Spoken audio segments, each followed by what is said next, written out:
In all fairness, to the former president, is it true you have to use a teleprompter when speaking about President Trump? Or can you just riff on your thoughts about him? Yeah, he's so stupid. I mean, look at the lame things he says. He's so stupid, he can't even say anything clever. Trump just got tag-teamed in a roast so brutal, even his spray tan couldn't cover the burn. Robert De Niro came in swinging, like he was back in Goodfellas, while Jimmy Kimmel piled on with late-night finesse. The crowd eating it up, the memes spreading like wildfire, and Trump probably pacing Mar-a-Lago, phone in hand, muttering about washed-up actors, while secretly practicing comebacks in the mirror. Will he strike back?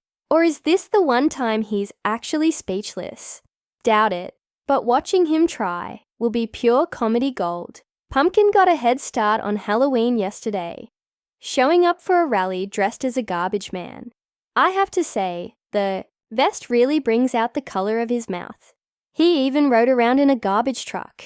I understand why people aren't taking him seriously, because historically, in other countries, people didn't take these figures seriously. I think of Hitler, Mussolini, fools, and clowns. There are some people who don't think he's going to do exactly what he says he's going to do, but he already has. If he gets elected, it's going to change things. If Trump thought the media was out to get him, he had no idea what was coming when Robert De Niro and Jimmy Kimmel tag-teamed him like a WWE-style smackdown with a Hollywood budget. This wasn't just a roast. It was a full-scale comedic demolition, and the only thing left standing was the stage they delivered it on. He went off saying, "Don't talk to me that way. You're just a lightweight. Don't talk to me that way. I'm the President of the United States. Don't ever talk to the President that way." Kimmel invited De Niro to join him on stage for a no-holds takedown of Trump, and the crowd erupted when De Niro, known for playing tough characters, stepped in. It was brutal. De Niro wasn't there for pleasantries. He was there to deliver a verbal smackdown, fueled by decades of built-up frustration. In all seriousness, people need to get out and vote. Do you think he pretends to be dumber than he is to confuse people? I don't think so. De Niro's first joke landed like a cinematic gut punch. He mocked Trump's obsession with looking powerful while avoiding anything remotely tough. The audience roared. Even Kimmel had to pause and let the laughter settle. Trump claims he wants to punch people in the face. Well, De Niro said he'd like to punch him in the face. Just when people thought De Niro had delivered the final blow, Kimmel slid in with a punchline so devastating it could have been written by Scorsese. He painted a picture of Trump watching the roast in real time, scrolling through his phone in a rage, thumbs flying, pausing only to yell at his staff to find him a way to block De Niro on Truth Social. In the first week of a criminal trial, he's the first president to be on trial for a criminal offense for paying hush money to a pornographic film star. He was in court all day Monday and Tuesday. Today, he had a day off. How did he spend it? Brunch with Melania. Maybe a catch with Barron in the yard. No. Santa Claus got up bright and early to post 165 venomous words about yours truly. And the energy in the room was infectious. There was something about seeing Niro, Hollywood's most iconic tough guy, publicly torching Trump in a way that no politician, journalist, or even late-night host could quite match. Because when Niro spoke, it wasn't just jokes. It was the sheer force of someone who genuinely, deeply, could not stand the man. But the best part? The reaction outside the room. Within minutes, Twitter, fine X, was an absolute war zone. MAA defenders were flailing, unsure whether to call Niro a washed-up hack or a deep state puppet. Meanwhile, Trump loyalists were desperately trying to find one movie where Niro wasn't that good. But trust me, they failed. And Trump himself, The meltdown was as predictable as a sunset. While Niro and Kimmel were celebrating their knockout performance, Trump was likely pacing the golden hallways of Mar-a-Lago, composing one of his legendary rants. Would he go after Niro's acting, call Kimmel a nobody, claim Hollywood was jealous of him, or, in a twist no one saw coming, accidentally quote one of Niro's movies while trying to insult him? The world was watching. The roast had landed. The memes were flying. And the one thing that was certain was Trump would respond. Because if there's one thing he can't handle, it's being outperformed on a stage he wasn't even on. Jimmy. Kimmel's a loser. We would do Jimmy Kimmel. I did him a lot. He used to greet me on the sidewalk outside of his studio. I'd come in. This was before politics, of course. But I'd come in and he'd be standing on the sidewalk.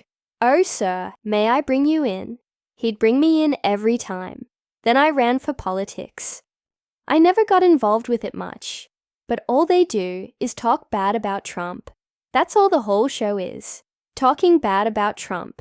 He's a ridiculous person, for a man who thrives on the last word. The silence, if only momentary, was deafening. Was Trump actually stunned into a rare moment of speechlessness? The world held its breath, half expecting an immediate all-caps meltdown. But for once, nothing. Crickets. Somewhere in the White House. Or let's be real, Mar-a-Lago, aides were probably exchanging nervous glances.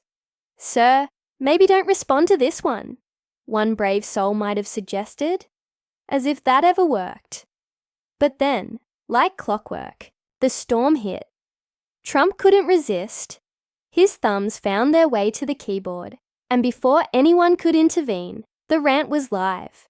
A barrage of words flooded Truth Social, each one more unhinged than the last. Niro, overrated. Kimmel a total lightweight. The entire roast rigged. The usual script, but with an added twist.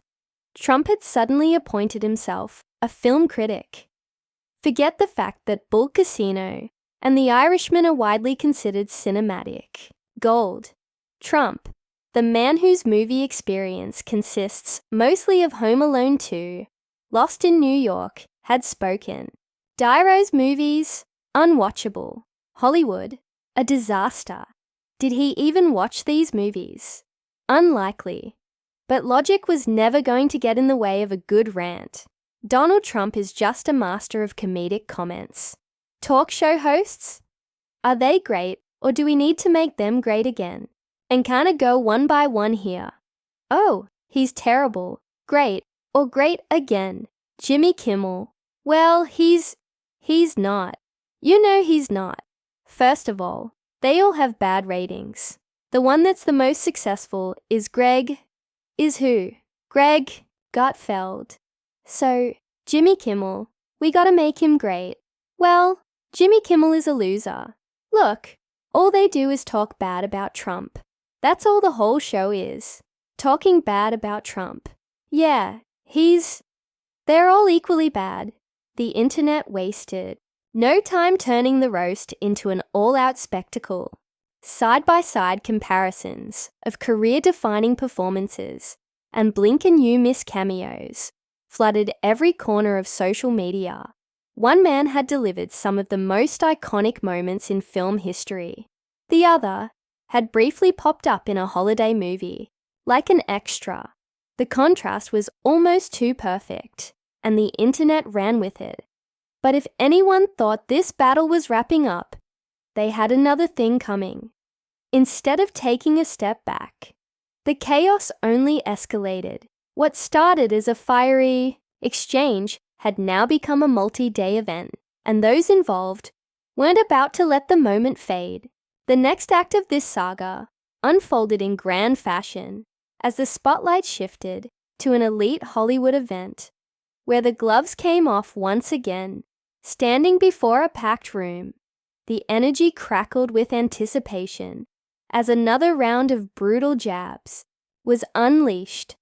This wasn't just a response, it was a full-scale obliteration, delivered with the kind of confidence that only comes from knowing you've already won.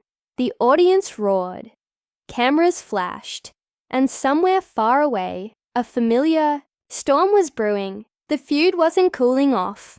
I was just getting started back in the day when I was on the prime time of Fox, and you were on the prime time of CNN a couple of hours after our shows ended.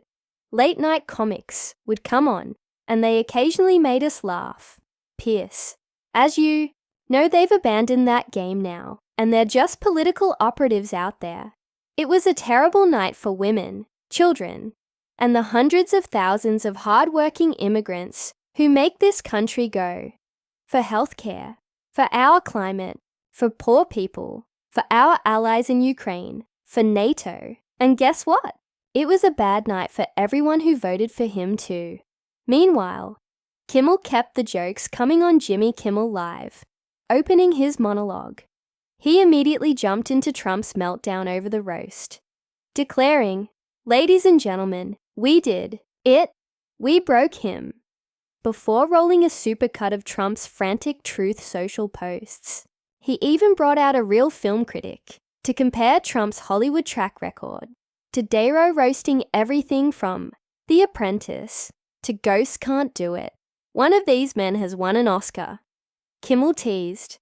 The other once pretended to fire Meatloaf. National television. The audience howled. Niro was commanding the spotlight. Kimmel was running late night like a champ. And Trump was probably still rage typing, like his phone owed him money. You and I have something in common. We have both been immortalized on social media by our former president, Donald Trump. Niro said, "I think this might have been the first time he wrote about you." Trump had called Niro a very low IQ individual who had received too many shots to the head by real boxers in movies, and that Niro may be punch drunk. The fallout from the roast was dramatic and quickly went viral. A-listers started chiming in, eager to throw their own jabs.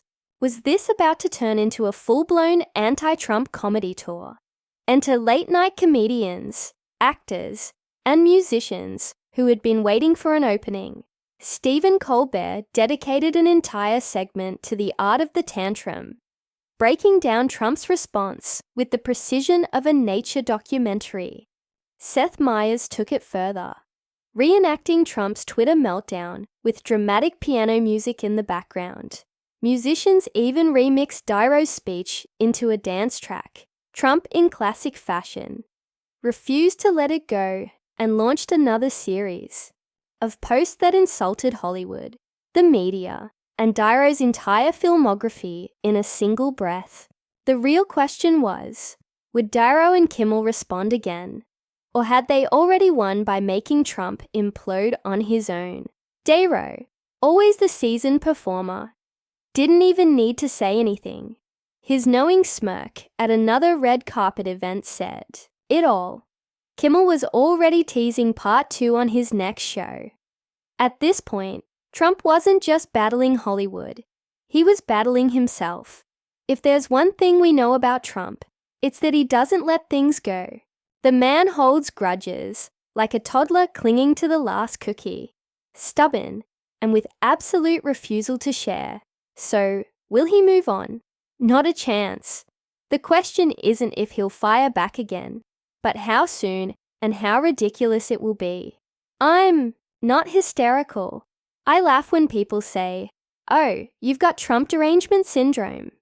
If you're a reasonable person, you should have Trump derangement syndrome, he concluded.